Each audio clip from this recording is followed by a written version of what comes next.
Dito sa determination kung fit to stand trial si Pangulong Duterte, ano ba yung proseso rito? Sino yung ekspertong magsusuri dito sa Pangulo? At ano yung mga pwedeng gawin, let's say, ng prosecution or ng defense regarding this? So, nag-appoint na, kaya lang secret kung mga pangalan. So, isang forensic pathologist, Dr. Fortune pala yun. Wag.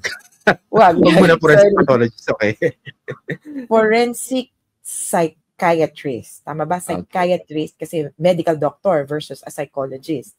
Meron ding isang neurologist, behavioral neurologist.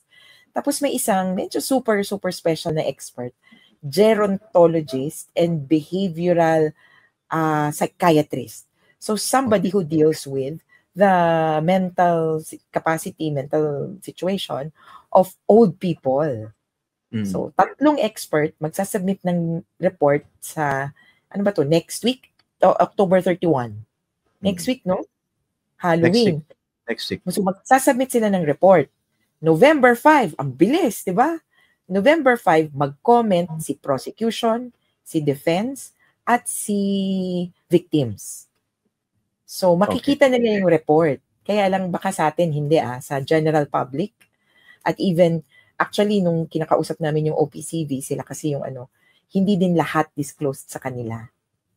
Okay. Pero ito ba pwedeng questionin ng defense? Kunwari sabihin, teka, bias yung inano nyo i-appoint yung experts. Yung portion na, kumbaga, you assail the personality, it should be now. Or it should have done. Kasi yung appointment happened in around September 24. Before the appointment even, kailangan nakapag-comment na sila. Sa October 31, November 5, ang question mo na lang sa laman ng report. Kasi dati nag-usapan na, 3 ba o 5? Sabi ng prosecution, what if 5? 2 psychiatrist, 2 ganito. Sabi ng judge, or parang sabi ng defense, ay ayaw namin kay ganito, gusto namin ganito. Sabi ng judge, ganito na, 3, 1, 2, 3, ganyan. At lahat yon, 2 nakalista sa list of experts ng ICC, yung isa, hindi pa, pero pinapalista. Okay. Ito finally, no, kung yan yung magiging, medyo nakikita yung calendar patungkol dito sa trial ni Pangulong Rodrigo Duterte, paano naman yung parallel efforts ng ICC para panagutin yung iba pang may kinalaman dito sa crimes against humanity, allegedly. Okay? Kunwari, Bato, Bongo. Kung ako yung prosecutor, nakahinga na ako kasi tapos na tong jurisdiction challenge. Of course, i-appeal. Pero wala pa akong sasagutin. Bibigyan naman ako ng time. Medyo petics na nga lang sila kasi nga, nasubmit na nila yung ebidensya sa kabila. Comment na sila sa kung ano't ano man. Except na lang kung appeal nitong jurisdiction challenge, except dito sa report. So, this is the perfect time to settle down at sabihin, mag-apply na ako ng bagong warrant. Kasi, kumbaga, it's picking up where you left off. Nung binuo yung charges against Duterte, para kang nag-review ano bang sinasabi ng ebidensya natin? Kaya precisely, dun sa parang pre-confirmation brief, nung pinapaliwanag nila kung anong ginawa ni Duterte, sabi nila may 8 na co-perpetrator. Kulang na lang mag-apply ka ng warrant using that information. Kaya except, kailangan mo pala ng birthday. May makakapagbigay po ba mga netizen? Birthday, pangalan ng magulang, birthplace. Yan. Kailangan ding alam yon ng ICC. Nung 8 co-perpetrators? Oo, na they will proceed against. Yung i-issue nila ng warrant. Madali malaman yan. Madali lang yan. May Wikipedia ba? SALN. SALN. Oo nga, no? Pwede natin ipa-request pala. Sige.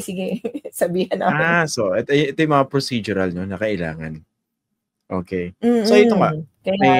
May dahilan ba para kabahan o mga tug na itong sina Bongo at saka Bato de la Rosa?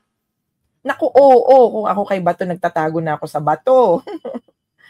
Kasi, actually, hindi mo undeniable yung role niya sa war on drugs. to the extent na hindi na siya ma-redact, hindi na mabura yung pangalan niya dun sa mga dokumento.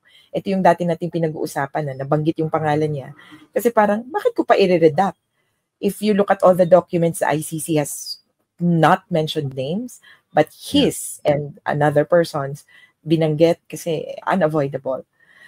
And kung ako nga sa kanya, nagsasubmit na ako sa ICC para medyo magsabay kami ng pinakamamahal niya. Kung ako sa kanya, sasabayan ko na yung nakakulong ngayon. Kumbaga, hindi na ako lalayo kasi ang hirap nung nauuna yung dun sa isa. Paano kung makagilty na kaagad yun? Diba?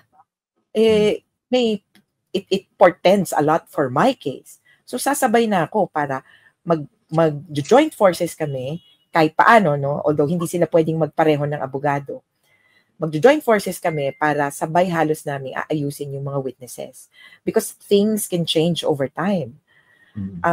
Kaya, kung ako sa kanya, now is the perfect time, habang hindi pa ulit nagre-resume yung hearing ni Duterte, to submit to the court. How about si Senator Bongo? Si Bongo, ayaw magsalita talaga ng, kumbaga, yung prosecution yan eh. If Bongo played a cerebral role or a thinking role, sorry. Kumbaga, nag-isip, kumbaga hindi yung, Bong, bayaran mo yan. Ito, labas mo to. Hindi utusan lang. At sa totoo, hindi ako ang makakapagsabi nun, kundi si Bongo. Siya yung may alam kung anong role niya. At kung may mga insider witnesses, and I would imagine there are a lot already, ilan pa lang yung nagpa-public, pero parang kung ako, mapapaniwala na ako, no? Pero through the documents, sifting through the documents, yung kay Las Cañas, hindi masyadong nagpapalawig kay Bongo. Mukhang si Bongo talagang all about the money. Sorry. Kaya ngayon nga, di ba, may kaso siyang hinaharap, mas corruption pa. Kaya, yun, ano yung role niya sa pag-utos ng patayan, baka money side siya or logistic side. Yun ang i-determine ng prosecution. At hindi pa natin malalaman sa ngayon. Wag mo na. Yan yung medyo pa-surprise, kumbaga. Okay.